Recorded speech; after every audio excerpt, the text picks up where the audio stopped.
بالحب مددنا أيدينا وزرعنا الأمل الوضاء نرسمها بسمة إسعاد ونبث الفرحة بسخاء. بالحب مددنا أيدينا وزرعنا الأمل الوضاء نرسمها بسمة إسعاد ونبث الفرحة بسخاء.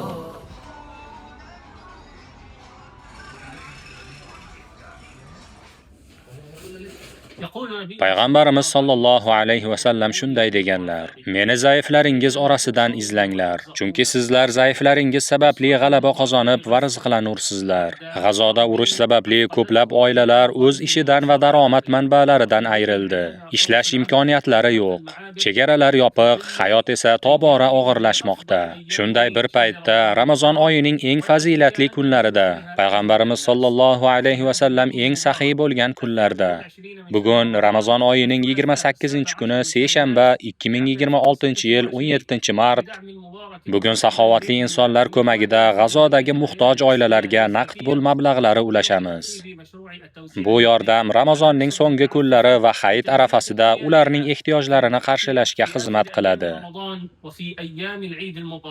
Alloh taolo qilgan ihsonlaringizni qabul qilsin. بالحب مددنا أيدينا وزرعنا الأمل الوضاء نرسمها بسمة إسعاد ونبث الفرحة بسخاء. Zakot musulmonlarning molini poklaydigan va muhtojlarga yetadigan buyuk ibodatdir. Bugun yetkazilgan ushbu mablag'lar G'azodagi oilalar uchun katta yordam hisoblanadi. Har bir oila mablag'ni o'z ehtiyojiga qarab sarflaydi. Kimdir bolalari uchun kiyim oladi, kimdir dori-darmon xarid qiladi, yana kimdir esa oziq-ovqat uchun ishlatadi. Bu yordam shunchaki pul emas.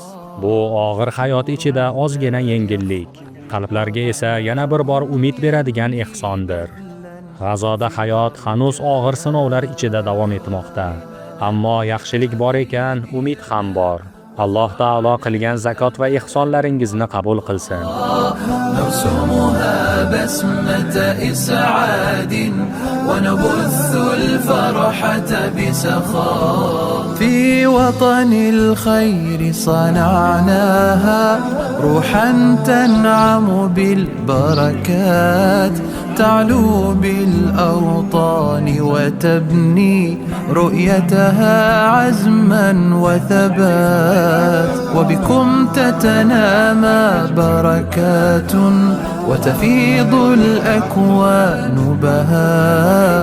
وبكم نبع النور سيبقى بالبركة عذبا معطاء. بالبركة عذبا معطاء.